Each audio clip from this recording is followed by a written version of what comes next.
Hello everyone, welcome back to We Are Tottenham TV. This is your chance for the fans to have your say.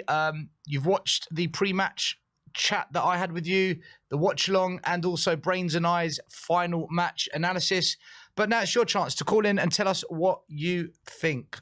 Over to you. So let's bring in our first Spurs fan, my brother from another mother, Brian Daigle. What's up, lads? How we doing?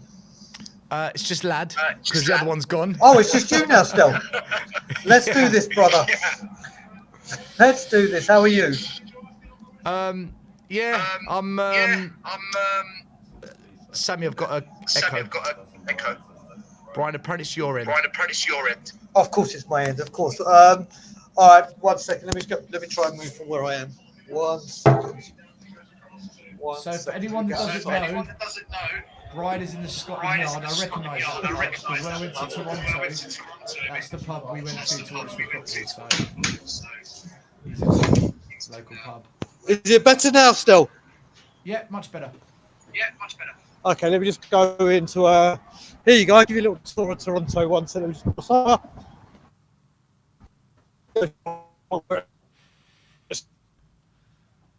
Okay, Brian, we've lost signal now. He's went from Wi-Fi to 5G probably. All right, let's bring in someone else and we'll bring Brian back in. All right, let me just put you on first. So sorry about that start to the fan calling show. The next person to come in, let's have a look who we've got in the background. I believe it's Arian. Arian, I hope you're ready because I believe you're the next one to come in. So let's bring in Arian.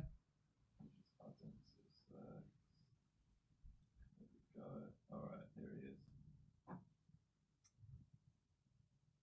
Arian, I can see you, but I can't hear you. Weird. I can hear you now. Yep, I can Okay. hear you. All right. Cool. Great. Awesome. Hi. All right. Bit of a late substitution here for Brian. Hopefully he comes back. His signal was lost, but yeah. Yeah. Brian will be back. So look, Arian, I don't know if you watched the watch along and if you watched the post-match show with Brains and I. We've given our opinion on what we thought. What's your take on it? Look, I think the thing that was the most obvious in that game was that these players have not played with each other. That was so apparent. You could just tell, they're passing into spaces that were not occupied and they expect them to be occupied, and it was just so sloppy. And even without leaving out the chemistry, but there was just some things that were so sloppy. Not Arian, just from the players that were. Arian, what's up? Sorry to interrupt you. I do want you to speak, but most of these players played with each other last year under Conte. That's the problem. They were playing like they were playing under Conte. And when I say they don't play with each other, I mean they haven't played with each other in the system. They haven't gotten used to each other in the system.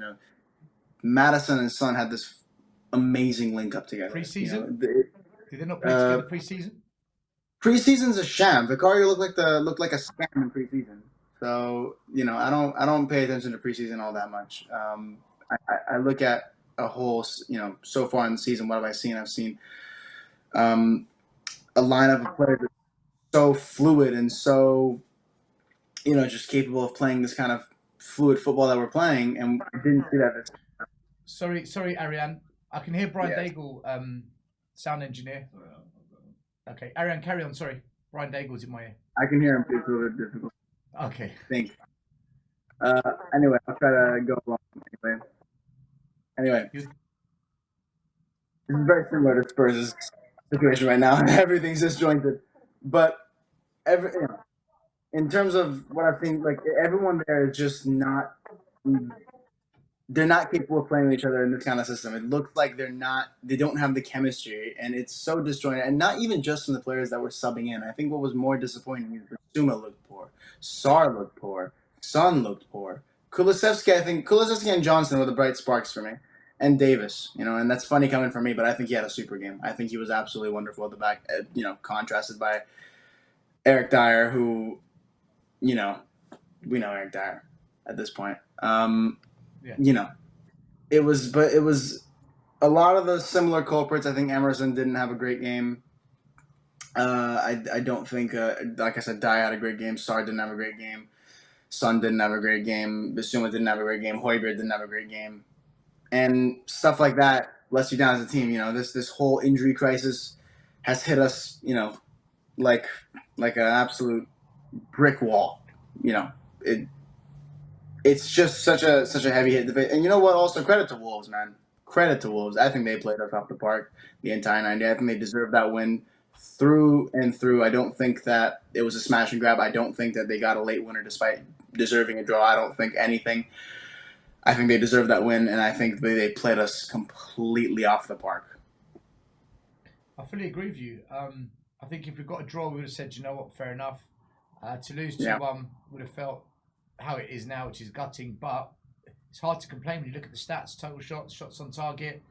The accuracy is pretty similar to ours. They definitely had the majority of the better chances and the more shots on our goals. So it's a tough one to accept, but it's also reality, I think. Yeah, 100%, man. Like, I think the only thing that I'm hanging on to a little bit, and I'm not using this to excuse the performance, I'm just hoping that this was something that, you know, maybe will improve next time, is that we did play on Monday with 9 men playing kamikaze football with that high line, and that was tiring. And Wolves' last game was Saturday. And that's 2 extra days of recovery. We had to play an early kickoff. It's no way. The performance was still absolutely shambolic. Not at all. But what I'm saying is maybe against Villa, if we have that 2 weeks rest, maybe we come out a little bit looking better. But it's just, I'm holding on to something, man, because I have to after that performance. Arian, do Aston Villa miss the chances that Wolves created today? I don't. Probably not. I mean, you know, Wolves this entire season that's been their thing. Because for me, Arian, and I'm a very realistic, straight up kind of fan. Some people like it, right. Some people don't. I appreciate that. Everyone's allowed their views. But for me, this just feels like Conte and Jose all over again, because that's what these players are. And I know fans wanted to blame manager after manager after manager, which again, they're allowed to do. But for me, I feel if we go on a losing streak now, because we've got Aston Villa next, then we've got Man City, then we've got West Ham, then we've got Brighton, we've got some tough games coming up. If we go on this 5-6 game losing run, because Brains predicted we will, it's going to be, people are going to start questioning the manager. Or will they? You know, I think our fans will probably start questioning the manager. I don't think that's the right move whatsoever, because look at what the hell he has to deal with right now. There's, you know, look, I'm not giving up on Ange. No chance I'm giving up on Ange. I've seen enough to know, you know, when you go from, you know, I said Davis had a good game today, but you still go from Van de Ven to Davis, and you go from Romero to Dyer, and you go from Udogie to Emerson, and you go from Madison to Højbjerg. You know, there's no way in this universe I'm gonna point a finger at Ange Postecoglou. There's no chance. Are they gonna? You know, we could lose 10 in a row. We could genuinely sit here and lose 10 in a row, get down to the 8th, 9th, 10th places. I'm still not pointing a finger at Ange if this is the team that we have to start every game, because he has no choice. When a manager has no choice, it can't be his fault. That's the thing. When a manager has choices and he has options and he has things he can change and he has things he can tweak, and he doesn't do it, and that's when you start pointing at the manager. You know, Erik Ten Hag is an example right now, because Ten Hag has had injury problems, but he's benching the likes of Varane, right, for fucking Johnny Evans. And I'm using that example to say that's some kind of an example of a manager doing things that don't make sense as a fan. But Conte did it last season. Things weren't working, didn't do shit, kept playing the same football, kept playing the same system, kept playing the same players. It made sense to none of us. He didn't change anything. That's when you start pointing at a manager. You cannot point at a manager when he has no options. And Ange right now has no options. So I'm not pointing at. Are they going to point fingers at him? There are fans already pointing fingers at him, and I think it's ridiculous. But what are fans pointing fingers at him for, Arian? I think they're saying is he's playing naive. He's being naive. The same thing they were saying at Chelsea, that he's playing this high line football with we didn't play high line today.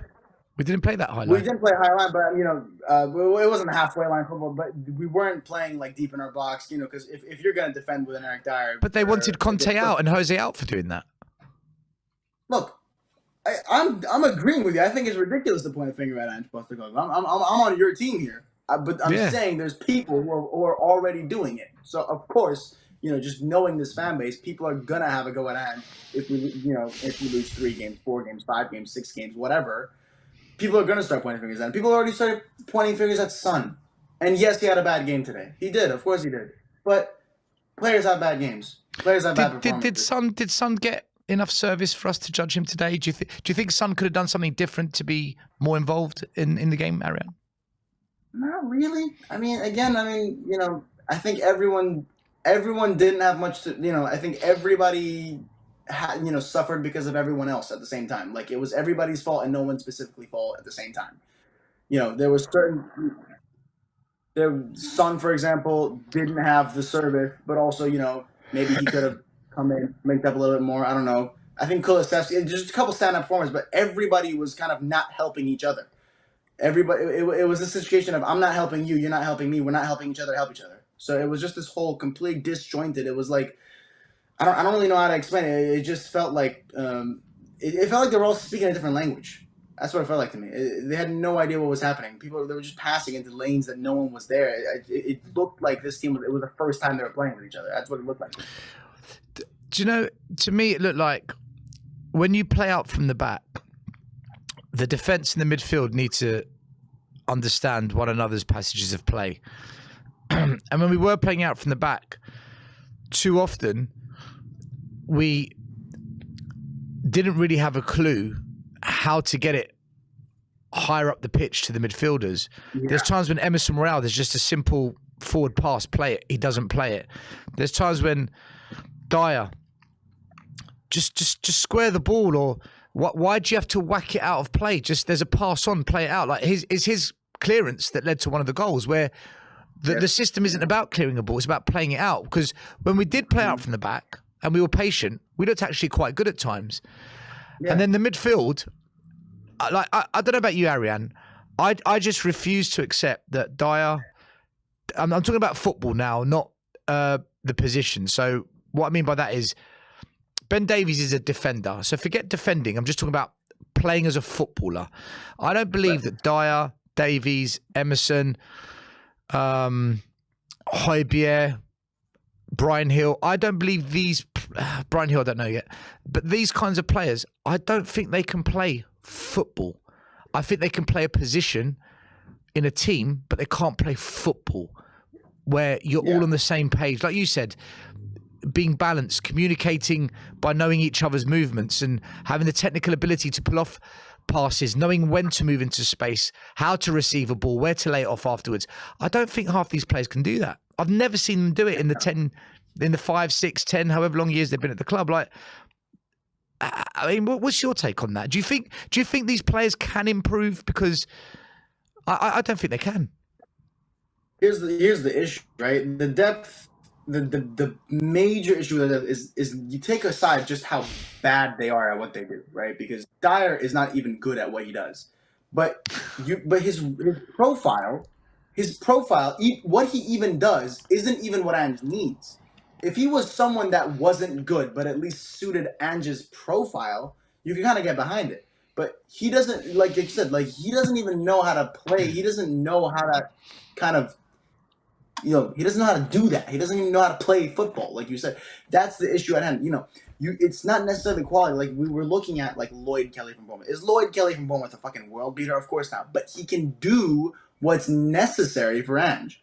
That's kind of the difference between a Lloyd Kelly and an Eric Dyer. I don't think, in terms of quality, they're worlds apart because I highly doubt it, right? And if they were, Lloyd Kelly would be probably in the hands of a much better team by now.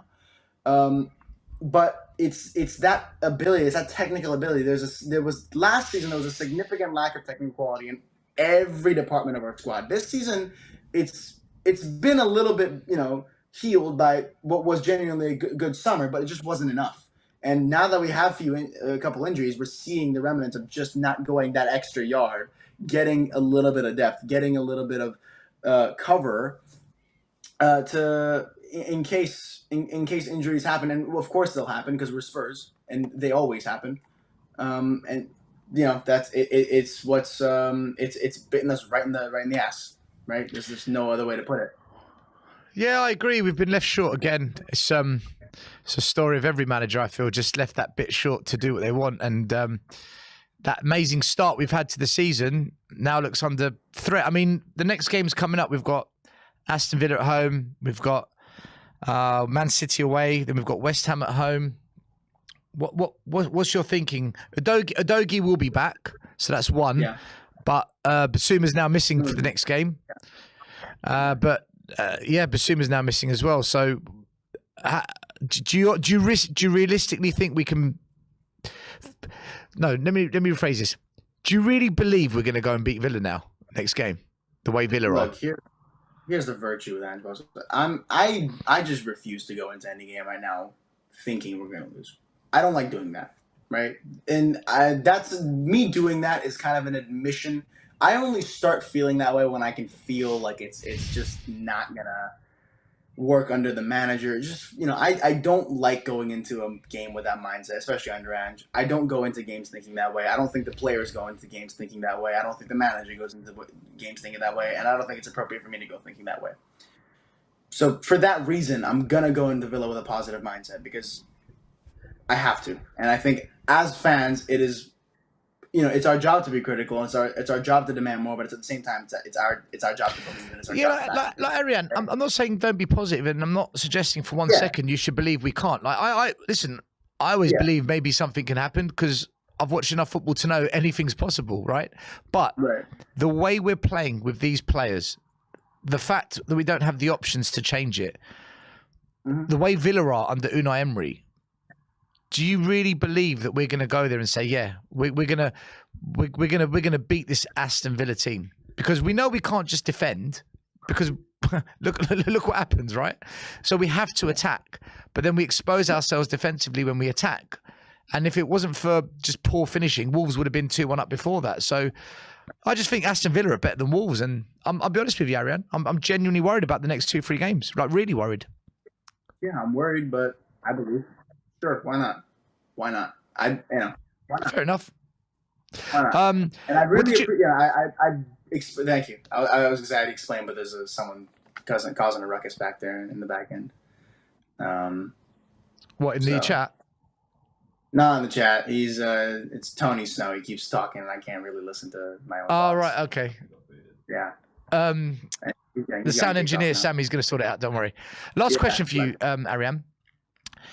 The only thing maybe that I would question, not have a go, but question Ange today was taking off Pape Sarr. Now, you watched it at home.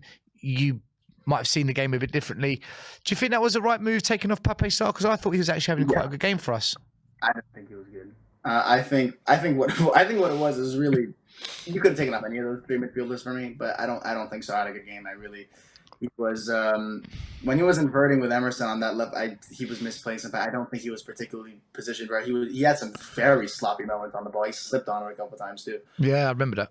Yeah, not a performance similar for him. I don't think he was like horrific, and he was just holding the midfield back because I think Basuma was just as bad, and Højbjerg ended up being just as bad in that second half of the second half. So I don't want to single him out, but I don't think taking him off was necessarily the wrong decision at all. I mean, I think. You could have taken off that entire midfield three at once, for all I care. Højbjerg, yeah. Basuman, yeah, he underperformed. Højbjerg, we got a free kick. Oh my God, I was about to throw something. We got a free kick in like a 92nd minute. Højbjerg passed it to a Wolves player. I was about to throw something on my TV when he did that. I don't know if you remember that exact moment. But yes. Brains was going crazy over it, actually. Last quick question, something just came to my mind that I wanted to ask you. Was that a yellow card on Basuma? Because I thought that just no way in a million years was a yellow card. That was the strangest decision. Look, the ref was being so stingy with his yellows all game and gives that of all yellows, which is that's true. So ridiculous. Like the studs challenge on Paul's Achilles, which I don't even know how. I don't think it's a red, but VAR should be checking that at the minimum. I know they check it. No booking. there was several, Dawson ended up getting yellow at the very end, but he had a couple moments where he definitely could have gotten a yellow, pushing and shoving and kicking. And there was a lot of moments where the ref was just being Huang kicked out at some point as well. There was a lot of moments where you could see the ref. You're like, okay, that could be a yellow card, and the ref doesn't give it. And the yellow he gives on Emerson is like it's like an orange card to me, where he slides in, completely misses the ball, takes him late, great yellow card, and then he gives this yellow where it's like he nicks him on the toe, and I'm like, now it just I don't know. I think it's didn't one of get those it. things where you're looking at player reputations where it's like, oh, Basuma has 4 yellows, he must be a dirty player. I don't know, probably something like that. Yeah, I mean, now we're missing for Aston Villa, and it wasn't even a yellow, so it's just really frustrating. Have we lost Arian? Is he gone?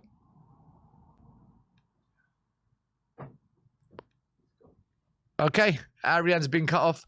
Arian, thank you for calling in, my man. Respect to you. Oh, he's back. Let's have a look. Arian's back. Okay.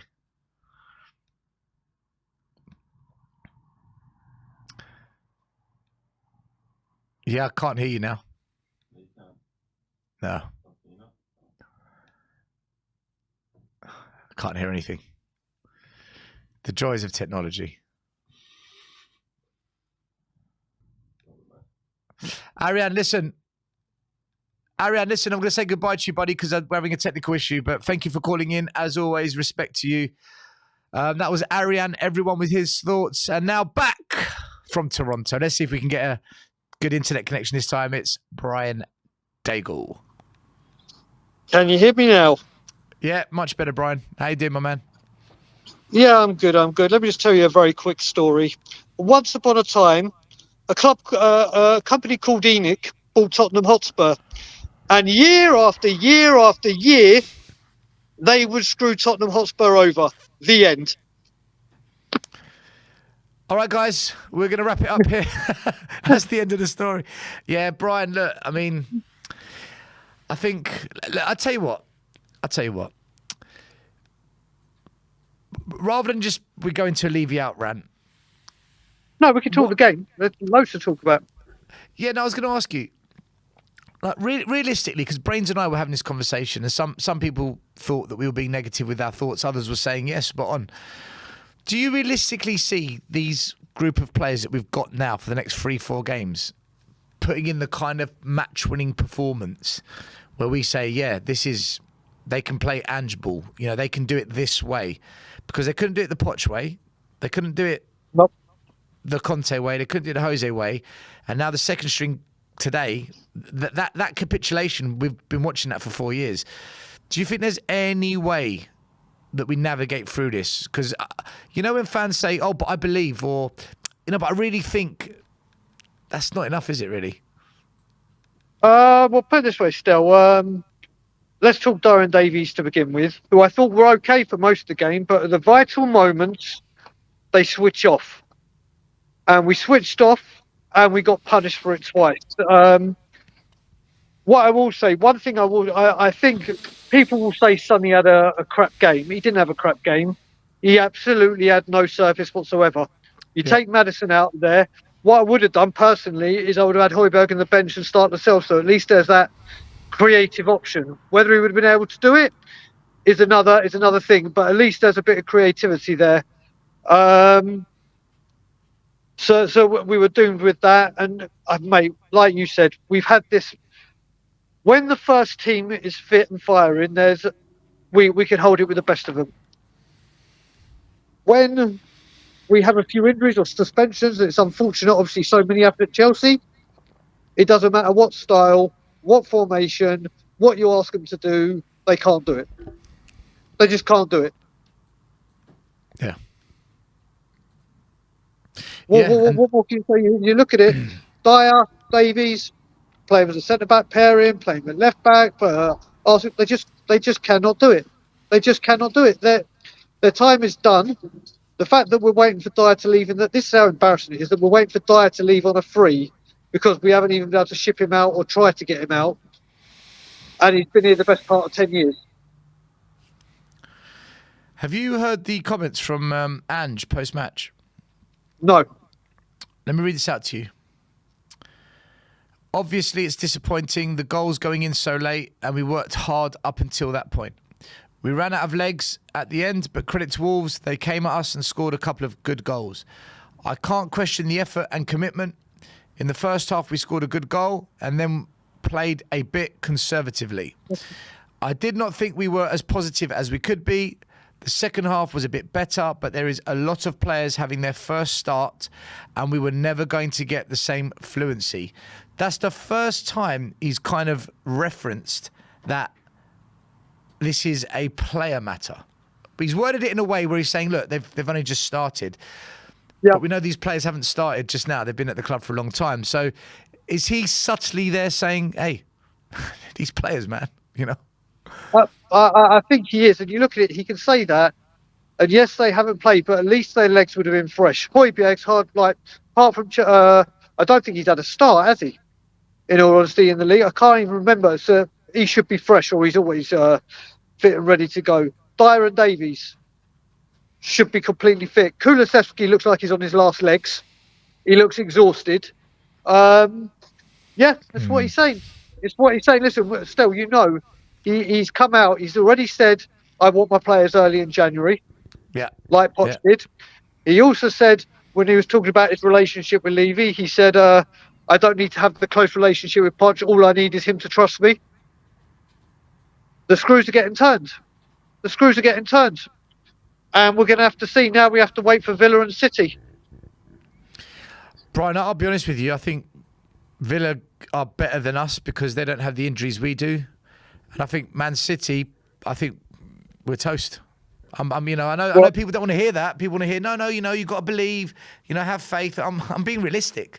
What I saw today was one of the worst performances of the season, but I don't blame Ange because those players aren't good enough. I've been saying it for 2-3 years. You've been saying it. A lot of us have been saying it. So when you suddenly bring them back from the abyss and you say, can we play Ange ball? No, we can't.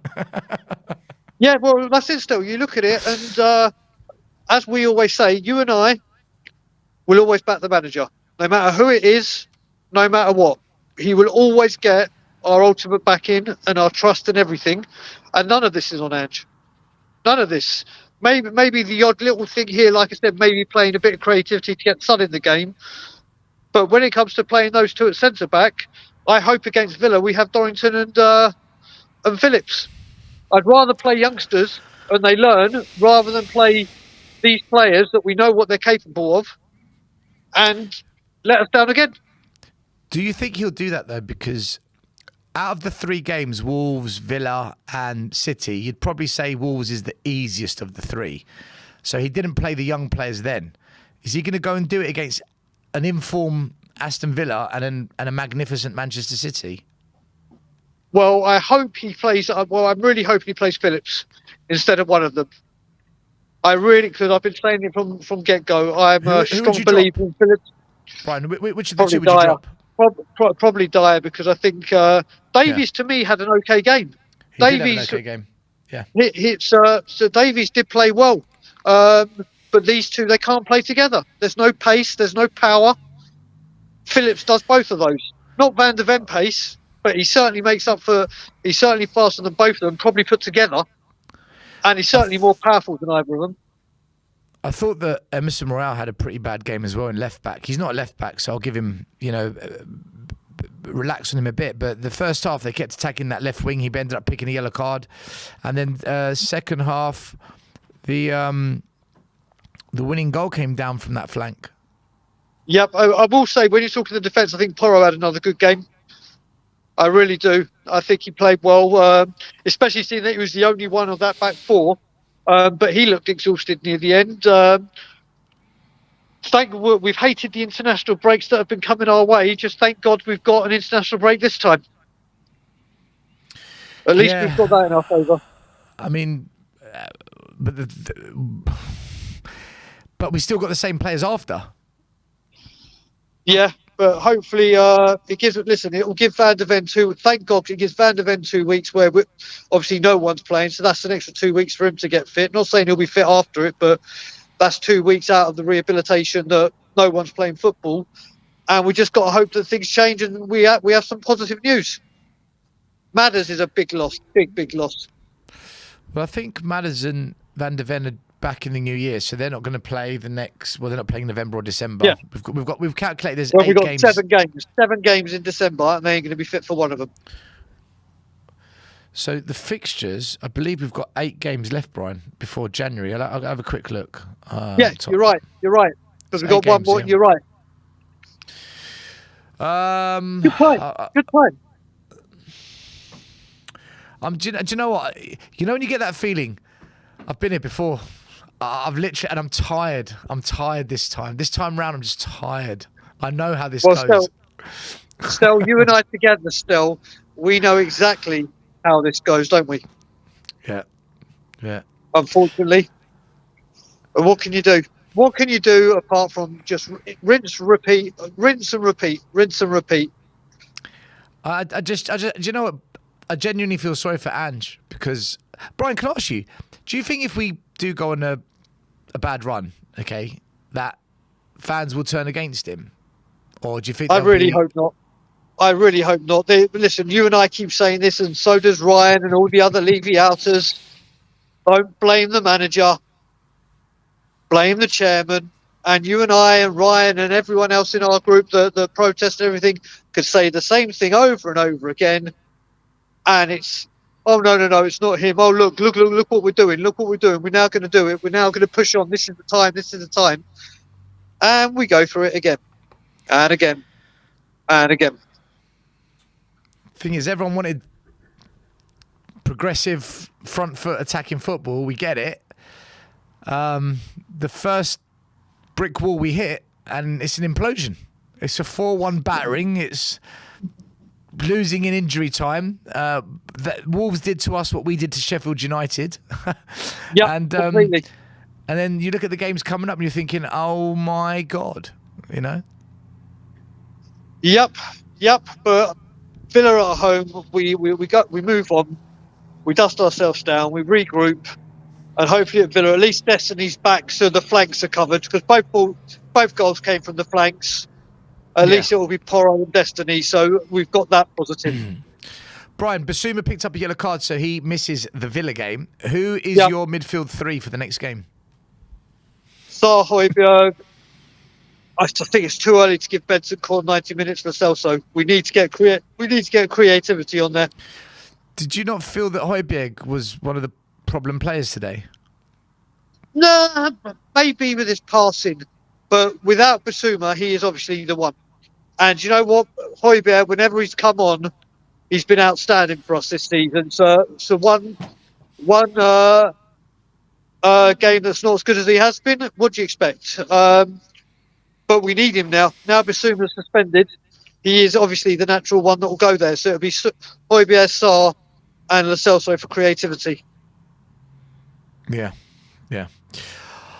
All right, Brian, if there's anything else you want to say, feel free. Otherwise, one thing I want to say, and I can only do it with one finger today because I'm holding the phone. So I will win. And as always, Levy out. Big up to Brian Dago, everyone. Go and follow him on Tottenham on Tour. You can follow me as well on Tottenham Away. And his co-host from the channel is about to join us. He's not someone that minces his words. It's Ryan Isaacs. Big up, Ryan. How you doing, my man?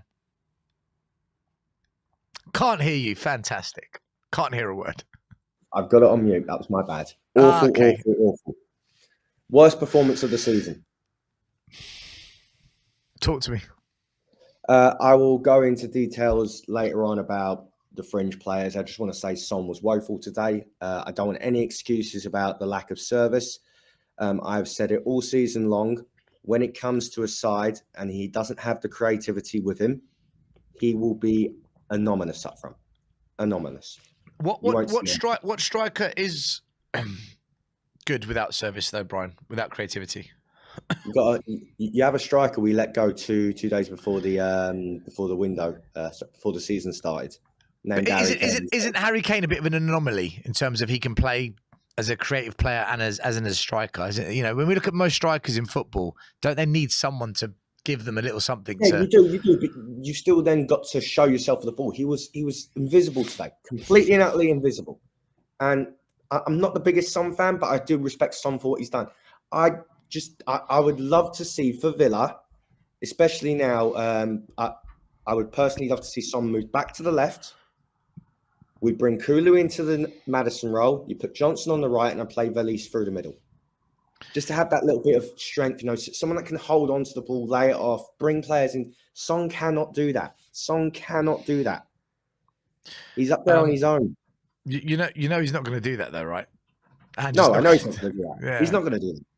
But that's what I try it out against Villa. I wouldn't try it out against Man City because we know Son's record against City. You know, when sides come onto us, that's where Son's a threat. You know, he's got the pace in behind. You know, he does something. You know, against the sides that, and when you're lacking creativity, we are going to need that pace in behind because City will push up the pitch. But on to today, personally, I didn't feel the back four were all that bad until the final 15 minutes. And then it was just panic stations. It was panic stations.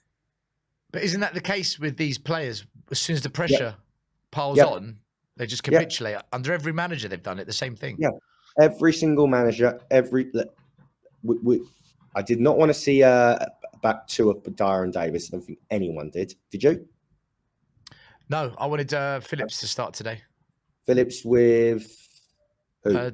Well, I said Dyer because of his height, but I think that going forward, it might be a case of start Davies instead. Because I actually thought Davies defensively Davies played really well today. Had a good game, played really well, yeah, he did. He was the out of the fringe players of the backup squad who actually done a very good job today. He's the one that says, "Look, I can still do a job here."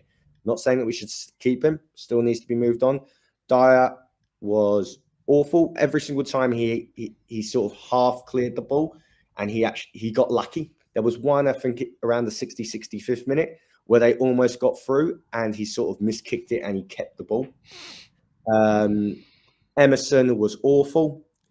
Basuma was not at his game today. He hasn't been since the Luton red card. He's not been. Basuma hasn't had a good game in a while now, has he? And whether I'm just thinking whether he's been almost not playing to his true self because he's one booking away. So because he's got that booking, and I've said this, thank God it's today he got it and not against Villa, because we need him for Man City. We need him in the middle of the park for Man City. Oh, not if he plays like this, we don't. He's got to play like the Basuma for the first 6-7 games, right? I'm hoping that because he's not fearing a suspension, we'll get the old Basuma back. There's Kulu and Porro. I thought the combination plays between those two, especially what led to the goal, was brilliant. They were both superb on the right-hand side. I thought Vicario could have done better with the first goal. Getting beaten at the near post. That's what I can't get beat at the near post. I mean, it's a hell of a strike, but if you're getting beat at the near post, it's one or two things as a keeper. It's bad positioning or it's an error. It's one of the two. Like, it's gone through you or it's poor positioning, and it was poor positioning. It was to be. Listen, I do agree with you actually on this because I said it to Brains in the post-match analysis, but the goal was fantastic. Takes it down on one foot. What I mean, the take was Berbatov-esque, and then on the other foot bangs it in on the volley. It was a great goal, a really good goal. Yeah, it was. It was. Look, you can't complain. We got what we did. We got what we deserved. It was painful to watch us trying to play Ange ball with non-Ange ball players, and we're struggling. We are struggling at the moment, and it's typical. Now I'll come on to him, the Lord Almighty himself. Do not mention his name, Daniel Levy. Here we go. Only Spurs could have the luxury of playing one game a week and not have a squad capable enough of playing one game a week. How does that make sense? Well, no, we do have a squad. They're just not good enough. Yeah. Yeah, capable. Okay, yeah, the word capable. Okay, fair enough. Yeah, makes sense. All right. Yeah, Ryan, listen, if I turn this into a Levy Out show, I'll be here till, Monday night? So I've been here before. I've seen it before. I know what comes next. Yeah. At the end of the day, the only thing I don't want, and tell me what you think, is a situation where we go on a bad run because we've just got bad players at the club now, until all the injuries come back, which is going to be a while, and fans start doubting Ange and start saying, this guy's not all that, his tactics are wrong, he's naive, why is he... And then it begins. And then before you know it, it's Ange out. Because this is what happened to Poch, it's what happened to Nuno, what happened to Conte, what happened to Jose, and we seem to do it to every single manager at Spurs, yet we don't ever say, hold on, there's only one place we're going now. I mean, do you think the fans will blame Ange, or is there something special going on within the club where fans say, do you know what? No, we're not going after the manager this time. They're already blaming him now on social media. Well, there you go. It begins. Really? It's already started. Yeah. Actually, Arian did mention it. To be fair, Arian did mention it as well. Yeah. See, that's my worry, Ryan. This is my worry. They're just... The only way he gets out of it is by playing the kids. Because yeah, but then... people keep calling... No, because people will respect him more for actually chucking in the kids than the same players that let us. All right, let me ask you a question. What if the next game he starts Donnelly and Phillips and we get pumped 5-0? Then what? He tried something different. This is what I don't get. Okay, everyone last year under Conte was annihilating Conte for being too stubborn, continuously stubborn. He's not changing his tactics. He's not changing personnel. You know, he's too stubborn. Get him out. And just doing the exact same thing. But the only difference is we play slightly better football. And we only play slightly better football when we've got the players. Nothing has changed at this club for 23 years. That's all I will say on that. Look, nothing's going to change. It's going to take time. It will take a year, 2 years at the moment, okay? Because we are in a fresh building stage, whatever you want to call it. I'm tired of this rebuild. You know, we've been rebuilding for 23 years. It's rubbish. But you have to just take the rough with the smooth at the moment. Look, we're all peed off. We're all angry because of the way we lost. It always hurts conceding 2 in the last minute. You know, if all I was screaming a 1-0, just ground. If we had won that, we'd be saying, you know what, different Spurs, tough Spurs, dug out, grinded out a result. Conceded 2 late goals because of Dyer kicking the ball out of play and Dyer and Davis trying to step up inside their own 18-yard box. It's just one of them things that it's going to take time. We need January to come quick. We need to rebuild.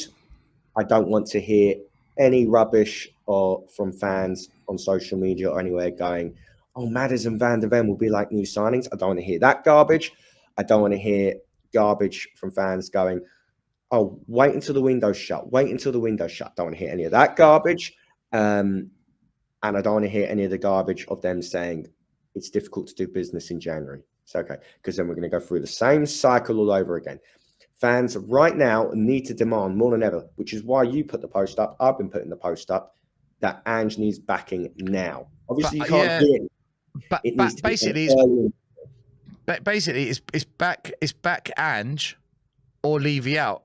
It has to be one of the two, because if we don't back him, I know where this goes. You know where this goes. And I don't think, Ryan, realistically, how many players, forget what you think we'll do, how many players realistically, and take into consideration it's a January window, how many players do we need to bring in January from a realistic angle? Not, we need 6. We're not going to get 6. 4. What positions are you thinking? We need another centre-back. 100% we need another centre-back. Yeah, agreed. That's without question. We need, I'd say, a creative midfielder just because of Maddison's injuries. I would sell Lo Celso in a heartbeat and get someone in that Maddison-esque mould, but also can do a job. Also because we're lacking 2 midfielders in January with Sarr and Basuma going off. We need a right winger or left winger that can play on either side. And I would say we need a right back and a backup right back just to strengthen that area, because Porro can't be going up. Porro's the most energetic in this side. He goes up and down non-stop. So a right back or a left back, I'm good with either. Obviously, we can't get another 11 signings in the door. It's not feasible. But if we could get a right back or a left back, one, a centre back, another creative midfielder, and a right winger or a left winger. So there's your 4. So a winger, full back, a left or right one, centre back. And if you were to narrow it down to 3, because I think 3 is probably more realistic. What positions would you go if you could pick 3? Midfielder, centre back. I can hear someone. I can hear an echo as well. So centre back, correct midfielder, and a winger. The winger would have to be like a goal-scoring winger, right? Yeah. I still like the look of Orban. I still think he's a very good talent. He's finding in the goals again. In fact, if we want to go big, go to Crystal Palace and just ask how much for Joachim Anderson. If not, we'll probably go for the Bournemouth centre back. Creative midfielder. I have no idea who's out there. So that's down to the scouting to try and find us adequate midfielder that can act. Just so then Maddison doesn't get burnt out. Yeah, there's no cover for the creative role. I mean, Lo Celso is someone that can do it. I actually thought when Bentancur and Lo Celso came on the pitch today, we were more attacking. I thought them two brought more attacking to the team. The issue today was that we didn't quite penetrate and create like a clinical chance or enough clinical chances on the attacking front. And defensively, as soon as the pressure got put on us, we crumbled. And let's be honest, Ryan, they got in a few times before. They just missed their shots and they missed their chances, right? Yeah, if you give someone enough chances, they will score. I knew Wolves are a toothless side, especially without Neto. You saw that today. But if you give someone enough shots, they're going to hit the target eventually, and that's what happened. We didn't create as much. It was that final pass. I felt our overall play until the final 15, 20 minutes when we just kept losing the ball. It was like a rerun of the Chelsea game when we kept losing the ball. Couldn't keep the ball, couldn't string a pass together. But when it got to Kulu a couple of times down the side, we had that one chance with Brennan where he just tried to lift it over the keeper from the edge of the box, didn't quite get hold of it, and obviously the Celso that was a chance. great team move. That was a fantastic team move, actually. The goal was a fantastic team move. So there are it is still there. I mean, we are missing 4 massive players with Van der Ven, Romero, Maddison, and Udogie. So we've got one coming back in Udogie. So that straight away, because no matter what system you want to play, you need balance to it. So Udogie coming back at left back will bring balance to the side. A left footer on the left side, it does add balance. Romero will be back after Man City.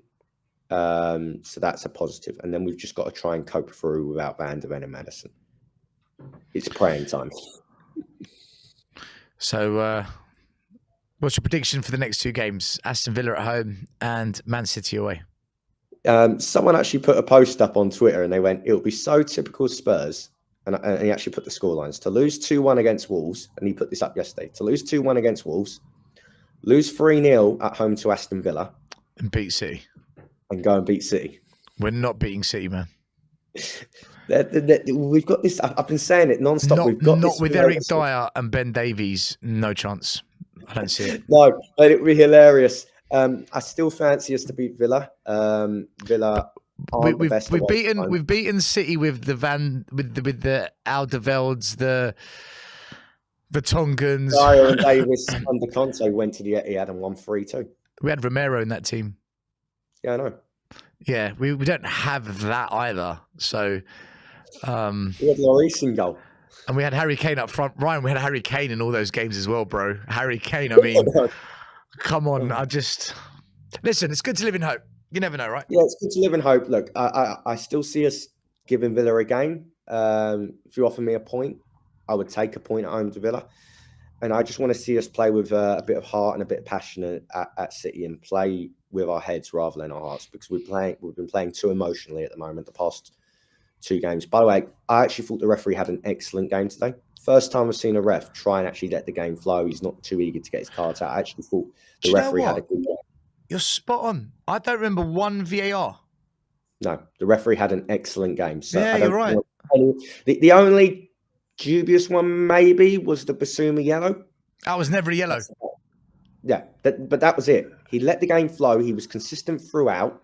He gave decisions both ways. He didn't give decisions both ways. He was consistent throughout.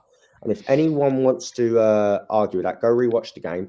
And any referee that wants to watch that or growing up to be a referee, that's the kind of refereeing performance we want to see in the Premier League. Yeah, well played. It's always good to, like Ange said, let's get off the referee's back. But he did put in a good performance, so he deserves the credit. Well said, Ryan. I like it. Guys, Ryan Isaacs is on Tottenham on tour. Make sure you go over there, smash a like, subscribe, follow their channel as well. Ryan, as always, brother, big up. Big up. Alrighty, the next guest calling in is Josh. Hello, Josh. How are you? Something, lads, you good? It's just one person, but yeah.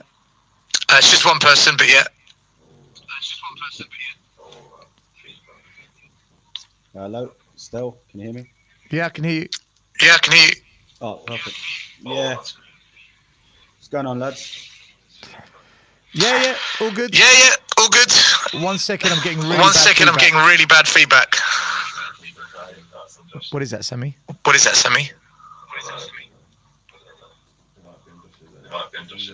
Is he watching Are you watching on another channel, like an iPad, a phone? I'm not. It's echoey though. I can hear you, but it's echoey. 1 second, Josh. Second, Sammy.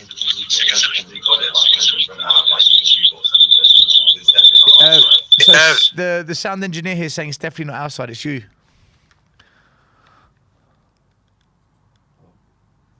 Hello? maybe he's going to leave and come back? Okay, Josh has left, he'll come back. Is there anyone else waiting, Sammy, or? All right, we'll just give it a few minutes and see if Josh comes back or not. All right, I'm getting feedback again. Is there a lot of feedback? Josh, can you speak a second so I can see if this works?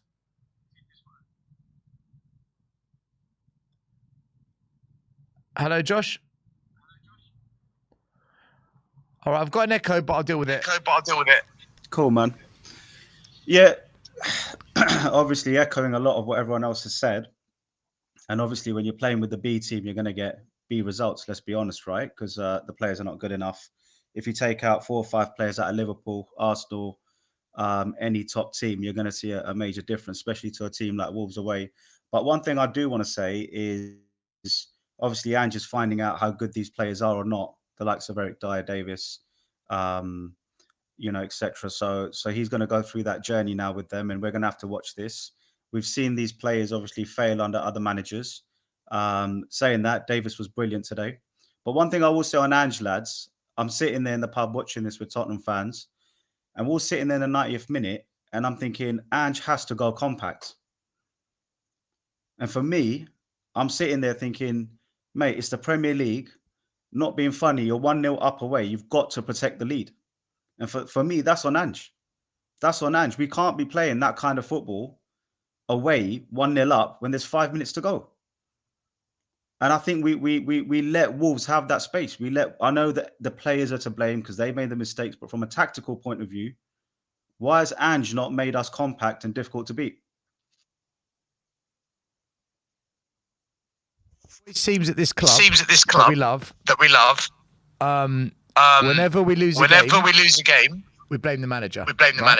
Right? And when we start doing that, it snowballs into wanting the manager out in the long run. This manager is not going to change the way he plays. This is his philosophy.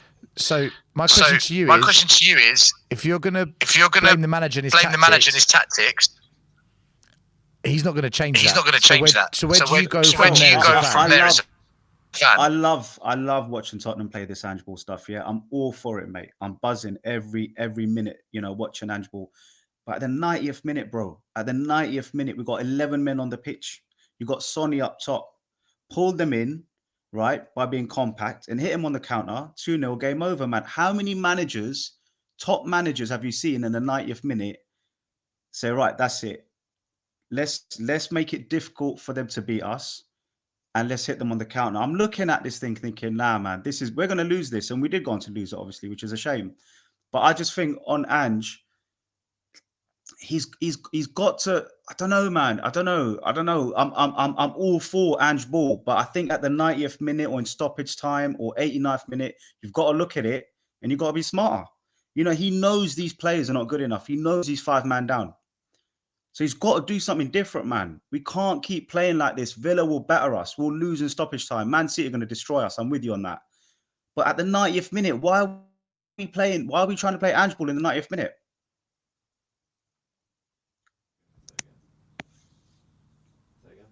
Because he wants to win the game. Because he wants to win the game. Mate, we were winning it. We were winning it. Just protect the lead. 5 minutes. It's not a long time, is it? 5 minutes. You've done 90 minutes of the hard work. We've got to be smart, man. We've got to see this win out. We can't try and win 2-0. Not for me, man. Not for me. You sit back and win 2-0 on the counter, but at 1-0 up, just 1-0, not 2-0 up, we should be making ourselves compact, difficult to beat, man. And I think we were asking for that. The whole game, Wolves should have been 2-1 up, 3-1 up. They had the better chances. Let's be honest. Everyone's Josh, got to be honest. Josh, what if he doesn't believe we can do that with the players we've got on the pitch? Because against Luton, we did that, and we had Van der and we had Van der Ven, and we had Basuma on the pitch, and we had Romero. What if he just doesn't? Trust these players? Because for me, the previous managers didn't trust these players. And they did the whole low block thing. And we got punished in the last minute. What if he's looking at that and saying? Jose got sacked doing this. Conte got sacked doing this. Now you want me to do this low block for 5-10 minutes. What if he doesn't trust it? Still, if we had our first 11 out pre-Chelsea, pre-kickoff, I'm with him. But the fact that we got this B team out, the fact that we got this B team out, you've got to protect them. You've got to say, listen, lads, that's what Conte did. That's what Conte did, and he got sacked. Yeah, but for 5 minutes, man, just be compact for 5 minutes. We're going to see this game out in 5 minutes. We're going to be celebrating with the fans in the away end. Protect your lead. This the is what fact that we happened carried on playing, it was we played Josh, under Conte, Southampton away. He did exactly what you said, and we lost. I know when you sit back for 5 minutes, you're bringing on the opposition. There's a chance they're going to create a header or scruffy goal or whatever, right? Get a corner, score from a corner. But with the way I look at it is this: look, there's more chance of you winning 1-0 with 5 minutes to go than trying to win 2-0. In my opinion, with that first 11 away to Wolves in those circumstances.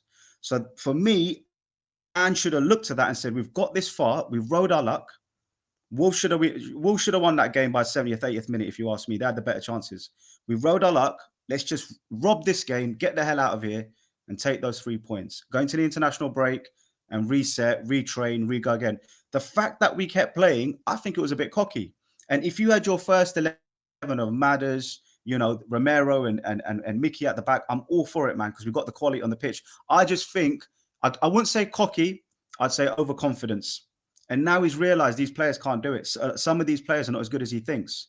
And it's all great being positive in football, because that's what you want. You want positive mindset, but you have to be realistic. And there's a difference between positive and realistic. There's a massive difference. And for me, mate, he had to see that game out. I'm just stuck as a fan because I defended Conte and Jose, saying that he's doing this defensive stuff. We're vulnerable if we open up. And every fan wanted him out. Now we've opened up. Fans are now calling up and saying, "Go low block. We're too open." I think to see out the game is fine to go low block, mate. 5 minutes, it would have frustrated Wolves. We probably would have got a counter out of it because they would have thrown men up the pitch. The fact we left the space behind us, we risked it, we got punished, rightly so. Yes, individual brilliance, but the space was there. You're a coach, mate. You know all about space and being compact. And we gave them the space, mate. As a coach, I wouldn't be telling my players to be making silly passes in possession. Of course. Yeah. Which is where he kicked it off the pitch. And he allowed them to come back on us. I know, and the passes and the player mistakes are always going to be there when you've got players like certain of these players. And that's what cost us, Josh. And that's what cost us. But I think, for me, I don't even think, I feel in those circumstances, we should have just locked up, mate. We probably would have got a draw still. We probably would have got a draw, mate. We wouldn't even lost. Josh, this one. Josh, this is what I'm saying to you. We did that under Conte, the exact same thing you're saying, and we lost games. We lost in the last minute against West Ham equalised in the last minute against us. We did that. Because we did that. We lost against Southampton doing that. These players aren't capable of doing what you want them to do, which is to sit back and defend for 5, 6, 7 minutes in a low block. They are prone to error. So I think what Ange is doing is saying, do you know what? We need to counter that. We need to counter that by going up the other end. And trying to kill this game off. I get what you're saying, by the way. I'm not against what you're saying. But with these players, we've seen it fail. Yeah, I just think he got it wrong, man. Tactically, I think on the day he got it wrong. I think 90th minute he's got to say, lads, put Skippy on, shore up the midfield. Don't leave too much space behind. Go 10 yards back. Keep a low block. Keep it compact. Sonny, you're staying on because you're the man for the finish. And that would have seen out the game. And I think we would have got a point at worst. The fact we kept pushing like it was the 60th minute or the 80th minute, like we were 1-0 down, like we were 2-0 up. I just think you got it wrong, man. Walking away from a Premier League game 1-0 up, it happens all the time with managers. They see out the win, right? Apart from Man City and maybe Liverpool with a full first 11 or Arsenal with a full first, how many teams do you see playing the same brand of football to the 95th minute? Not many, man. Not many. With what defenders on the pitch they do that? They've got better players. That's my whole point. They can do it. Sorry, can you put headphones on? Can you put headphones on? I think that's what the problem is. I haven't got headphones, mate. Sorry. There's an echo. Yeah, There's an echo and they can't hear. Still, that's my point, mate. It's all good, mate. I'm just saying, I think Ange got that bit wrong, man. Have to call it out. Fair enough. Listen, everyone's allowed their opinion. I'm sure there's a lot of people that agree with you, Josh, by the way. On social media, other people have said the same thing, so you're not alone. I just think that's the way forward until we get to January and get our players back. I think we're going to have to be a little bit more. I just think we have to protect Leeds, man. We have to try and protect Leeds in the 90th minute, man. We can't be playing like that. We're not Man City, man. But let's see what happens, man. Hopefully, we beat Villa, and obviously City's going to be a difficult one. But let's see what happens, man. I mean, I'm all for Big Ange. I love him. I think the football's, a breath of fresh air. I love the positive vibes. I love all of that. But I think there comes a point where you've got to stop and realize that there's only 5 minutes left in this game. We've got shit players on the pitch. We've struggled all game. They've been the better team. They're probably going to score at some point if we give them the space. Let's call it a day, lads. Ugly football. Get the win. Get out there. And we probably would have got a point. But I don't think we would have lost 2-1. Josh, we're going to have to agree to disagree. No worries, man. I just can't go blaming another manager again. No. I'm not blaming Ange bar the last 5 minutes still. Bar the last 5 minutes, mate. I do blame him for the last 5 minutes. Yeah, I do, man. He should have gone compact. Okay, blame the manager. Fair enough. Blame the manager. Fair enough. You're allowed the opinion. I get it. For the last 5 minutes, yes. Blaming the manager for 5 minutes. Blaming the manager for 5 minutes. Josh, listen. God bless you. Thanks for calling in. Come on, Spurs, man. In a bit. And we will see. All right, 1 second, guys. Sammy, I'm getting really bad feedback. Michael, can you hear me? Yeah, Michael. All right, guys, we're going to bring in the next person, Michael, to come in. Michael from... Where was I from, on right? the show. do you know what? Michael, look, let me ask you this question straight from the off, okay? Yeah, go for it. I personally am not going to blame Ange, right? Now, Josh is 100% allowed to blame Ange for tactical deficiencies, whether it's for 5 minutes, 10 minutes, 45 minutes against Chelsea. There's a lot of fans that agree with Josh, by the way. This isn't just me going, it's my way. No, it's your way. No, there's a lot of people that are divided on this one.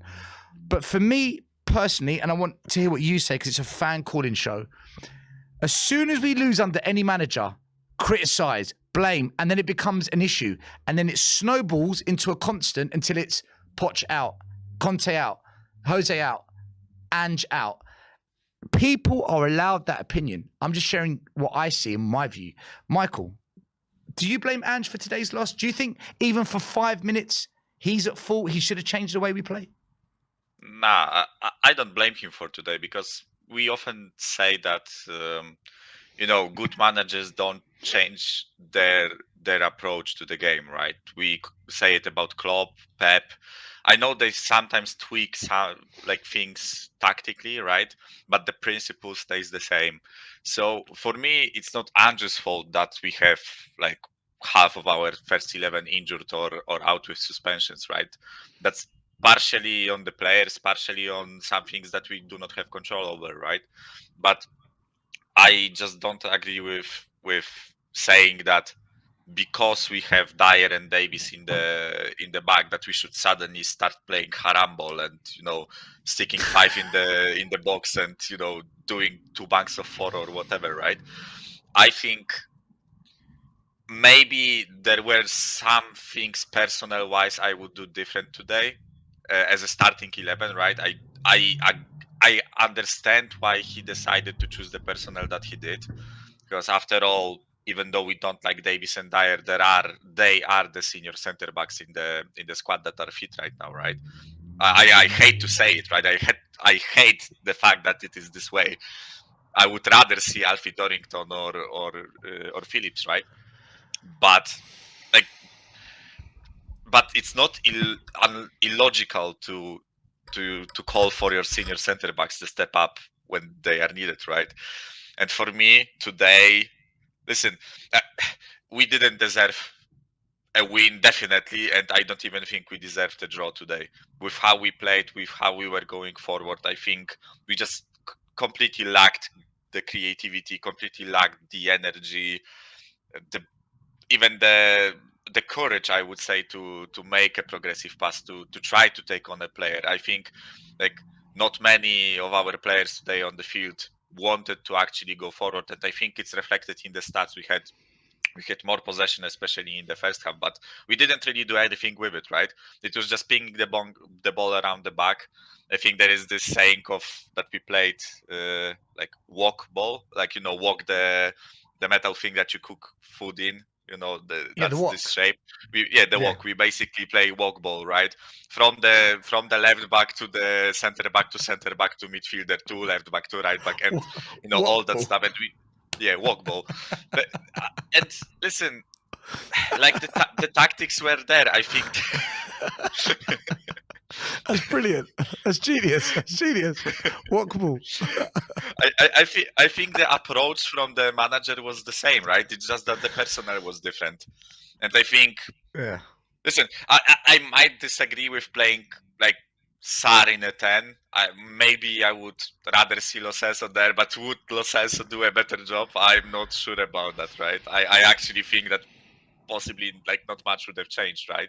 And with Dyer and Davis, like how many more times are we supposed to say that they are just shit and they are not good enough to play for this club, right? But unfortunately, it's the case today. Like we cannot do anything about it. It's either them as senior center backs or playing 2 kids who just as much who can make the same mistakes. But the difference is those guys are senior. We can we can just criticize them. They will take it, move on, right? Whereas with kids, I think that you take a huge risk with hampering their development if they were both thrown into the deep water, and imagine they dropped a stinker, right? And everyone would say, oh, this Alfie Dorrington kid, he's useless, he's not good enough for our academy, and it's a much different approach for me than with senior guys, right? So no, I'm not blaming Ange, but yeah, I just don't think we deserved it today. And also one thing I have to say about this game is, and serious, I'm sick and tired of talking about this, but the standard of refereeing is fucking dog shit. Like, and I'm not saying that we didn't get a penalty or we got a goal disallowed that wasn't this there, ref right? was okay. This ref was quite good. I'm not sure, Stelios. I think if we are getting rugby tackled for 94 minutes and their first yellow card is in a 94th minute, that's ridiculous for me. We got 3 today. And deservedly so, right? Yeah, the Basuma one wasn't a yellow, though. I don't think Basuma's was a yellow. Yeah, okay. That's even more to my point, right? I agree with you there. Yeah. Did you see the 2 tackles that Dawson did on Son, and he got the yellow only when he Yeah, the stepped one on in the Son's face. balls, right? The one in the face Yeah, looked like a yellow card. Literally, he just slapped him in the face and then just slapped him again and threw him on the ground. It wasn't even a fall. It wasn't like checked. It wasn't given a yellow card. Nothing for it, right? And I'm not saying he deserved a red card, right? I'm just sick and tired of our players getting absolutely kicked the shit out of, and the referees do not react. I'm saying that, for example, let me give you a different example from a different game, right? When we played against Fulham, correct me if I'm wrong, but I think Palhinha faulted Maddison like 4 or 5 times, and he didn't get a yellow card, right? Because he's not getting a yellow card, he can just keep kicking the shit out of him, and and nothing changes, right? We don't get an advantage. If Palhinha is on a yellow card in that match, then Maddison has more freedom to move around, more freedom to do something, right? Same thing today. I don't understand why Dawson is just allowed to pretty much punch Son in the face. Not punch, but shove him in the face. He doesn't get a yellow card for it, which means he can just keep bullying him, right? And fair enough to Dawson, he kept him quiet today. But for me, I just want yellow cards given, like for obvious falls, and there were plenty. I think Wolves had like 19 falls before they got their first yellow card. That's and listen, again, I want to caveat it with we didn't deserve anything, in my opinion, from this game. It's just I think I would like to see opposition players getting yellow cards. It's just a bit tiring for me. Same thing happened with Ayu against Palace, Palhinha against Fulham. Chelsea, they weren't getting yellow cards in that game, pretty much, right? So, let's talk about the game. No, listen, Michael. I know what you mean. I know what you mean. Look, personally, I thought the referee actually had a good game. But you're right. The incidents you mentioned, it does impact the ability of the opposition to keep getting away with stopping us because they're not being punished. Whereas as soon as Bissouma's in a yellow, he knows he can't put another big tackle in that midfield because he might get sent off. Right. So listen, it's a good point. It's a fair point. Yeah, again. Like, I'm not saying they should have had a red, whatever, right? It's just, I want to see yellow cards given for, like, repeated offenses, right? If you are fouling the same player for the third, fourth time, it's like an accumulation of offenses, right? You should be given a yellow in that instance. But yeah, sorry, Stelios, I went on about referees, right? But let's talk about the game itself. Listen, you can talk about whatever you want. You're the fan calling in. Yeah, but because actually, I just jumped onto the stream. What was your opinion about the game? I know I'm the calling guy, right? But my opinion, I thought Spurs were rubbish, but I didn't expect us to be good. I predicted a loss today because I just don't see how a team with Chicken Royales, Dyers, all the players that this manager came in, watched in pre-season, said, right, you're all dropped. We can't play Ange ball with this. And who have hardly ever played this season, suddenly we're saying, right, we need you now. Because we didn't do enough in the summer to replace enough players. Some will argue, how much business can you do in the summer? Others will argue, well, how much money are we making? We sold Harry Kane. Where's all the replacements? By the time it takes 3-4 years, we're going to lose players because they're going to be fed up, and then we're replacing them as well, like we've done with Kane. Kane left because he's not doing another project. So I just think that we were never going to do well in this game because I know what these players are like. They've let down every manager before them. Ange is such a great guy that they're all going to suddenly become Messi? No. I think Ange, Mike, is the best manager we've had, better than Poch. I think he's better than Poch. But I just feel that, like every other manager, there's only so much you can do with what you've got. You need a certain level of quality to fulfill what you want to do. So, yeah, I don't think Spurs played well. I think we had 2 or 3 really good moments where the way we passed it out from the back and got through, there was, the shot that Brendan Johnson he hit it edge of the box and it went wide. Yeah. That would have been a magnificent team goal. Like, there was moments where I thought, brilliant, Tottenham, brilliant. But as soon as the pressure piled on, yeah, exactly. That's what I'm used to with these players. Same players that always shit the bed, they just shut the bed again, right? It's like nothing new. I was watching this game with my friend, right? He supports Real Madrid, right? And like literally, I saw Ben Davies, Eric Dyer, Emerson Royal on the pitch, right? Wolves brought on Matt Doherty, right? Matt Doherty got subbed in like 60th minute, right?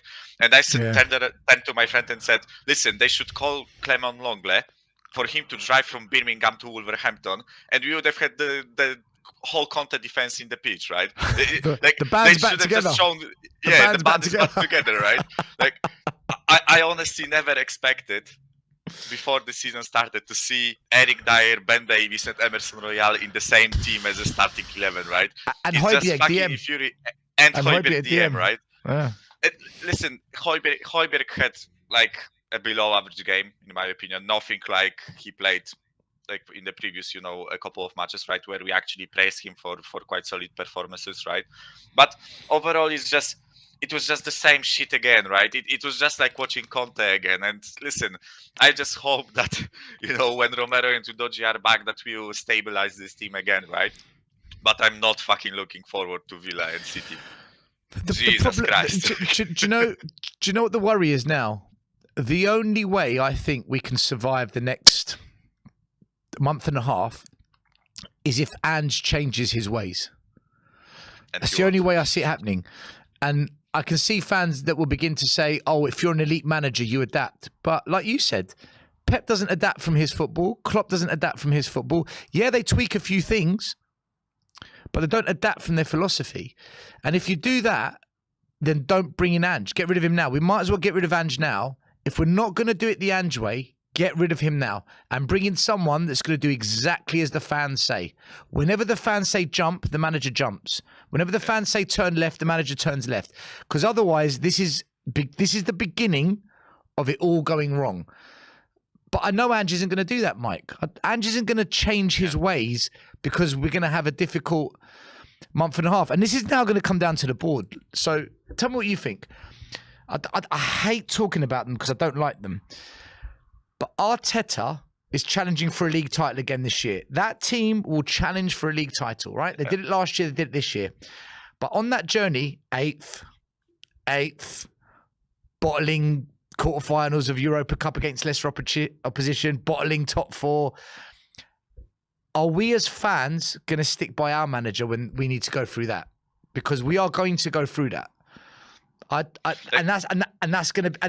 the board gonna stand by it? Stelios, I've seen a screenshot of some idiot from Twitter saying that maybe we should start questioning this manager because the performances against Fulham were average. We got battered by Chelsea. Now we lost against Wolves. Like, are you fucking out of your mind? Like, I don't get what these people expect to happen, right? Before the season, all of us were like, nah, man, like 8th and good football is all I want, right? 8th, just stay top half of the table. Don't be embarrassing. Like, show us some progress, right? We'll all be happy, right? We'll all be happy if we get to Conference League or Europa League. It's fucking brilliant, right? And right now, we went 10 games undefeated, right? Now we had like one of the worst games I think I have ever seen with Chelsea, right? With 2 sendings off and 2 major injuries, right? To our like starting 11 players, right? This team went from being stabilized, playing well, to complete fucking bullshit, right? In a space of 90 minutes, or I guess 111 minutes, because there was like 21 minutes of added time in that game, right? But in a space of like 2 hours, this team went from like really good first 11 with some, dodgy substitutions, right? But it was acceptable to playing fucking Eric Dyer and Ben Davies in the defense, right? We went from hero to zero. Exactly, right? And we lost to Wolves, which was as expected. They are not a bad team. They are playing well, right? They're especially good. At the wrong ground, right? And suddenly people are like, we should question Ange. He was like shocking decisions by Ange today. He should have played, I don't know, fucking Jamie Donnelly or Alfie Dorrington as a centre back and Jamie Donnelly as a 10, right? Because that's an obvious answer, right? You have senior players, you have to play them pretty much, right? Because they are senior players, they have the experience and they at least should perform up to a certain standard, right? it's ridiculous for me to blame Ange. And with your point about Arteta, right? I think COVID saved Arteta's ass, right? And it's not only it's not something that me and you say. It's something that Arsenal fans say, right? That if they were there in the stands at the Emirates, watching them getting slapped 3-0 by Aston Villa at home, right? I don't think Arteta would have survived. But because he had that time and patience from the club, I think that's what allowed them to go through this process, go through the hard times, right? And I want us to do the same with Ange, right? And I want our fans to show patience. And I actually think that the club will show patience if we as fans do, right? But if we start turning on Ange and saying Ange out because we lost to Wolves with Eric Dyer and Ben Davies in defense, then like what are we supposed to do in that case, right? Nobody will have enough time in this club to survive that period, right? If we turn on a manager after losing 2 games because half of our squad is injured, right? Michael, I think it's going to get worse. I don't think we're going to beat Villa, and I think Manchester City are going to destroy us. I don't see. I'm in this world of where I really, really think we can beat them. I'd say it, but I don't. I'm looking at today's performance, and I think Villa are better than Wolves. So I think, yeah, of course they are. Right? Yeah. But in fact, let's look at the league table. 6th or 7th, Villa. Right, Aston Villa are 5th. They're 5th. They're currently 4 points off of Spurs. Okay, they don't have an injury crisis and suspensions like us. So for me, they're the better team coming to Spurs. Of course. So in my head, I'm going to say loss. I hope we get a draw. I pray for the win, right? Of course. Man City, Harry Kane's not there. Our best defenders aren't there. We're not beating City. Anyone who thinks we're going to beat City, listen, good luck. I hope your dreams come true. And then it's West Ham. West Ham at home. That's difficult. But Romero's back. So at least we've got a Dogi and Romero in the back line. So you'd say, do you know what? We can give them a game, right? I think we can give them a game. So I don't know about that one. But the next couple of games, I think it's so difficult now. Like really difficult. Yeah, like for me, Villa and City, like, guys, prepare your anuses because it will be ugly, right? That's how I see it. The only thing with Villa maybe is the fact that they play an extremely high line, and one thing that they struggle so far with is balls over the top played into like quick strikers or quick wingers, right? I watched them against like 2 days ago against AZ Alkmaar. I think they played. They won the game 2-1, but one of the goals that AZ Alkmaar scored was exactly what I described. Long ball over the top, and they didn't have the pace in their center backs to catch up to the strikers. The striker finished the goal, right? So we have something that we can exploit there, right?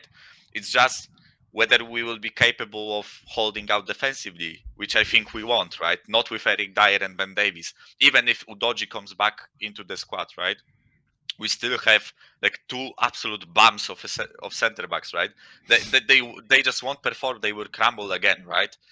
And we want, like, I think the only way Eric Dyer and Ben Davies can even like attempt to play is when they are just tasked with camping in their own box and defending headers and just kicking the ball out, right? That's the only defensive action that they can do to a relatively average level, I would say, because they are not even good at it, right?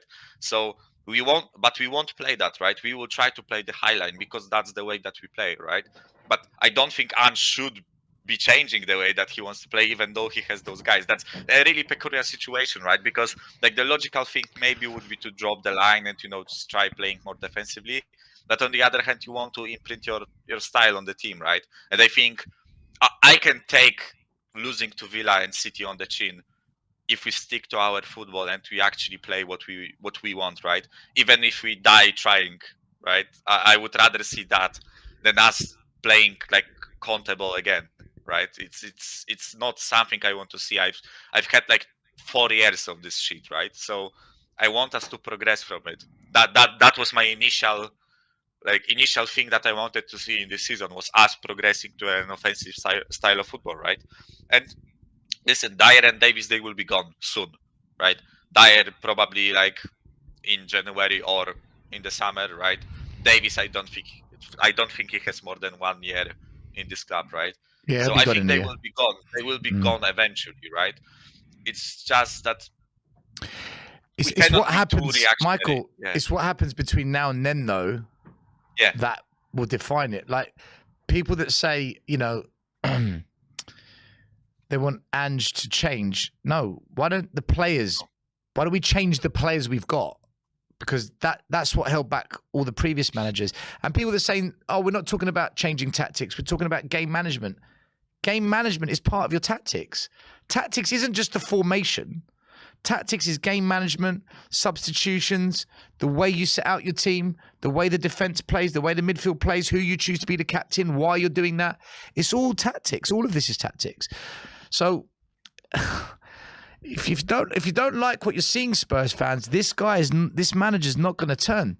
So if you know, and this is what I'm saying to every Spurs fan watching this show right now. If you don't like the way Ange manages situations, he's not going to change for you. So either get used to it or you're going to be Ange out because you don't like what he does. Which one are you? Ange, stick to what you're doing because I know you're not going to change, or Ange out. There is no middle ground here. This man hasn't changed at any club he's been to. He did the same thing in Celtic. He went down to 10 men in Japan and went all out, and they won a cup doing it. This is his identity, man. So I don't know. I don't know what else fans want to hear. It's again like, what do people expect, right? They want attacking football, but they are pissed off when we play attacking football, right? And listen, I understand the criticism during the Chelsea game, for example, right? I understand that the logical thing would be to like drop the line and play defensively with 9 men, right? Especially because we saw a world-class manager do that, right, in Jurgen Klopp against us, right? And it seemed to work. But that important thing is what you pointed out, that they had Van Dijk, Matip, and Konate on the pitch. 3 centre backs. Yeah, 3 centre backs, 3 defensive or 3 like center mids, 2 wide backs, right? It's a much different like setup to what we were capable of putting out there, right? We had Chicken Royale at centre back. Exactly, like or Højbjerg, right? And Højbjerg, I don't know which one is worse. I don't know which one is worse, right? Højbjerg or Chicken Royale as centre back, right? So as mad as it was, as mad as what Ange has done during the Chelsea game, I think in a strange way it was the right thing to do. It was borderline stupid, but it was the right thing to do in my opinion, right?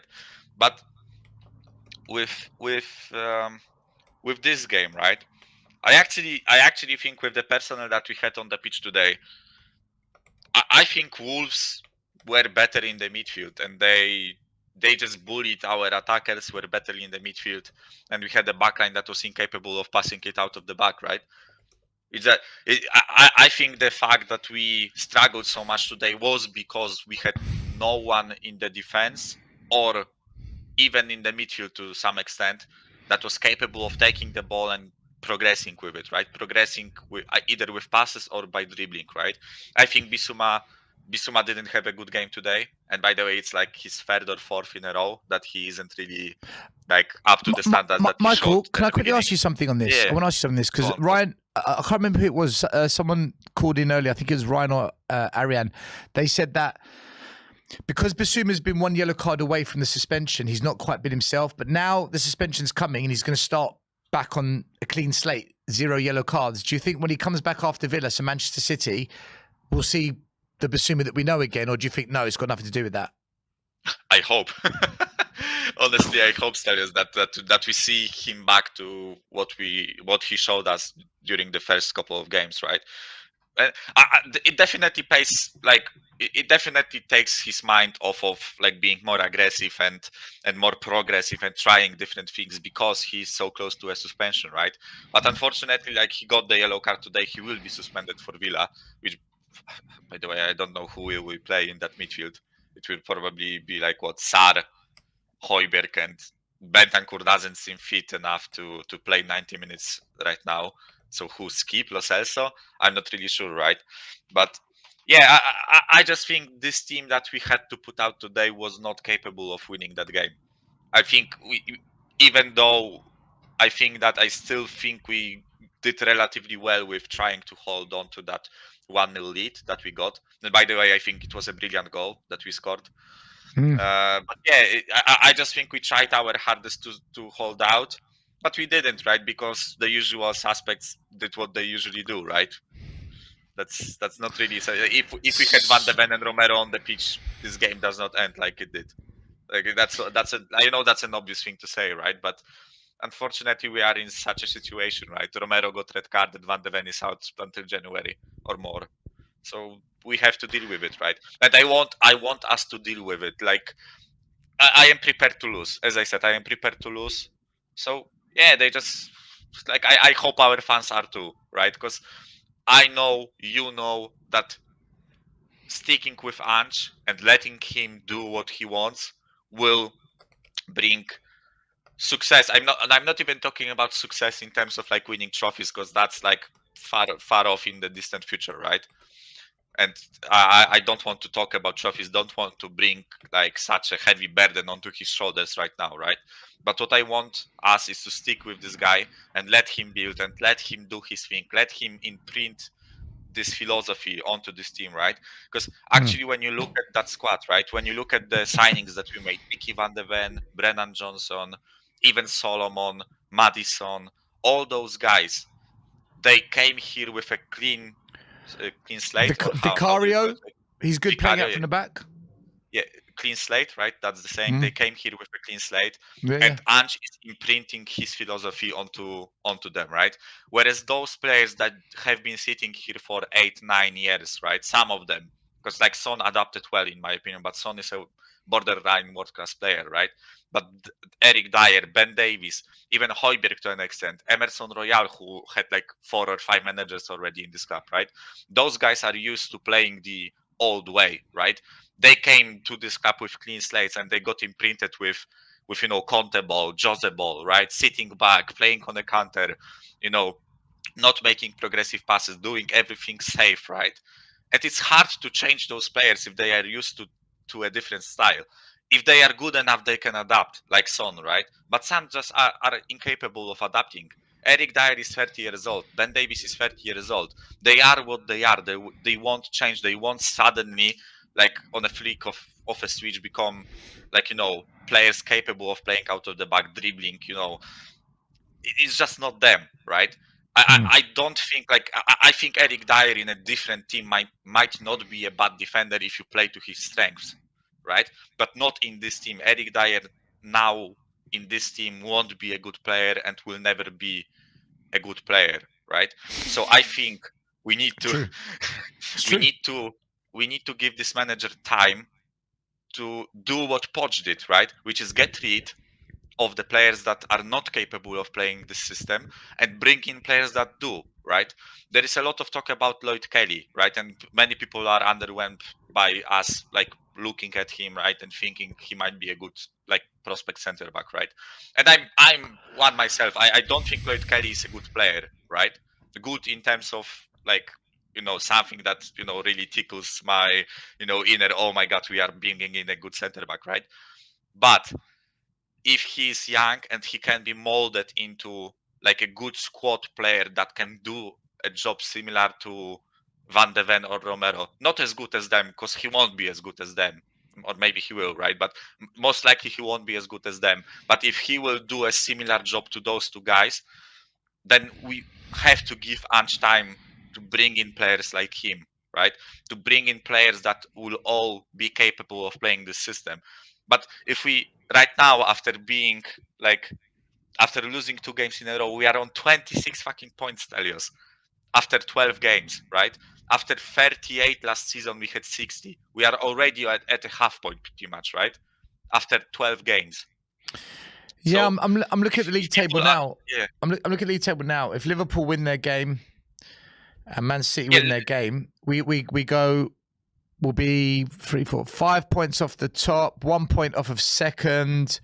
and we'll be 4 points off the top, 1 point off second. We'll go into fourth. If Aston Villa win, they will go 1 point behind us. Yeah. So we're still in a really good position. It's just this one, we just need to weather this storm. But my issue is this storm doesn't end until January. We've got 8 games. And that's assuming, Michael, all the new transfers come in early. One question I've got for you very quickly, actually, is Basuma's now suspended for the Aston Villa game. Who's your 3 that you start in midfield next game? Fuck me, that's a hard question. No, I think it has to be Højbjerg and Sar, and we have to think about the third guy, right? I from what I saw of Bentancur in the previous 3 games, I don't think he's quite ready to play 90. I don't think it would be wise to put such a high strain on him to play 90 minutes, right? So I think it will have to be Lo Celso or Skip, one of those 2. And honestly, as much as I don't like Lo Celso, as much as I have my issues with Lo Celso, I think he's the closest thing to an attacking midfielder that we have in this team. So, give him a go, right? He was performing in Villarreal when he was on loan there. Apparently, Unai Emery wanted him in Villa, right? So maybe there is something there. Maybe if we give him time, starting from minute 0, maybe he will show us something. He won't be as good as Maddison, right? And probably never will be. But I would rather see him there than Sar playing 10 again, like he did today, or Højbjerg playing 10 again. I don't think those 2 guys are capable. With Lo Celso, at least, not in Spurs, he didn't show it here, but in the other teams when he played for them, he showed the quality to be a number 10, right? So I would probably put Lo Celso there. But Stelios, we have 8 games to play, right? But as far as I know, it's as you said, Villa, City, West Ham, and Newcastle, right? Those 4 are the worst one. After that, I think we have Forest, Everton, Brighton, and someone else, I think. Which are also, of course, those are not easy matches, right? But I think they are at least manageable. The next fixtures 4, are Villa at home, Man City away, West Ham at home, Newcastle at home, Forest away, Everton at home, Brighton away, Bournemouth at home, and then it's the 2-week January break. So 1, 2, 3, 4, 5, 6. There's 8 games to play, and 1, 2, 3, 4. Bear with me. 4 are against teams in the top 10. Yeah. And 4 against teams in the bottom. In fact, where's Brighton? 1, 2, 3. Brighton is 8th. Where's West Ham? West Ham. Oh, they're 13th. Okay, yeah. 13th. So 4 from the top and 4 from the bottom. Yeah, I think those next 4 games are manageable. Brighton, Everton, Forest, and whoever else was the 4th team that you mentioned, right? Brighton away. Those games are manageable. Brighton away with our team. We will have Romero and Udogie back by then. Good point. And let's hope. Good point. No, great point. Great point. Yeah. Yeah, we did. So because Villa and City are write-offs for me, right? If we lose them both, I won't be mad, right? Sorry, but you have to be realistic, right? If anybody thinks we are doing anything at the Etihad, you have to check your fucking head. But Michael, we are not doing anything. Do you know what is going to happen, isn't it? We're going to lose to Wolves, we're going to lose to Villa, then we're going to go and beat Man City. I swear to God, if this Spurs team beats Man City, we have got the biggest juju, voodoo, whatever you want to call it, on Man City. That is the final confirmation that we own them. But I agree. No, we're not going to beat them. I don't see it. I think one thing that saves us a bit is the fact that West Ham and Newcastle are at home. And if I remember correctly, because I checked Newcastle's fixtures, I think we played them on the weekend. And I think 3 days after, they play AC Milan at their own ground. And it is their last Champions League game, which might mean that they will have to either rotate a bit, because maybe they will have. They'll need that to stay in Europe. To still stay in Europe, right? In fact, they've got Chelsea, PSG, Man United, a resurging Everton, Tottenham, and then AC Milan. They've got a horrible run coming up. Newcastle. Yeah, so I think there is a slight chance that Newcastle will be tired and they will have to rotate, and we play this game at home. So I don't think it's as bad as it looks. I don't expect us to win. It's not like I'm saying that we will definitely beat Newcastle, right? But I think it's not as bad as it looks. And similar thing with West Ham. I think they also have like a hard fixture before us, and I think they play in Europe after us or something like this. I don't remember off the top of my mind, right? But I think there is a possibility of us like doing something in those games against West Ham and Newcastle, and then the next 4, I think we'll lose some, we'll win some, we'll probably draw some, but I don't think it's as bad as maybe we need to stay in that top right? 4-5 going into January, and then it's over to Levy and Enoch. So, Michael, listen, brother. I've got to say goodbye, but thank you. Great call. Appreciate it. Yeah. You can have the final say. Oh, Jesus Christ. Like, I don't know, man. Like, I just hope that people are patient with this shit, right? Because, like, the things that I saw in the first 10 games that we managed to go undefeated, I think for me, it's enough to give this manager credit for like next 1.5 years, right? Unless he does something extremely stupid, right? And he starts doing it consistently. If he starts, I don't know, playing Dyer as a striker, right? And he does it like for 5 games straight, then maybe I will like start questioning him. But the things that I saw in those first 10 games, for me, like I saw progression. I saw a fun, enjoyable to watch style of play. I can see in him that he is actually managing this squad as good as he can, as well as he can. Sorry, like it's hard for me to jump on him. He can play only with what's in front of him and with who he can, right? It's not like he's going to suddenly like spawn Jude Bellingham in the middle of the pitch for us, right? I don't even think Jude Bellingham would have helped today with Dyer and Davies in the back, right? But I think this guy is doing his best, and I think he's an enjoyable character. I think he has his principles. I think his style of play is fun, enjoyable. So I just want our fan base to be patient with this shit, because if they turn on him because we lost to City and Villa with Eric Dyer and Ben Davies, then I don't know what people want, right? I don't know what are people's expectations for us to challenge for the league with Ben Davies and Eric Dyer.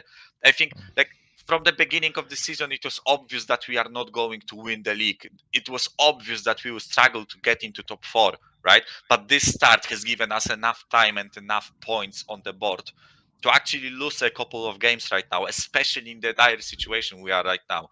So people, just be patient with this, right? I'm not saying you can't criticize his decisions. I'm not saying you can't criticize the players. Go for it, right? But don't be unjust because he lost to Wolves with Dyer and Davies. Like, come on, people, just think about it, right? And there you have it. Stay patient and just get behind the manager. Michael, brother, Exactly right. You have a good weekend. We'll speak. Yeah, same, brother. Bye-bye. Alrighty. Is there anyone else, or is that it?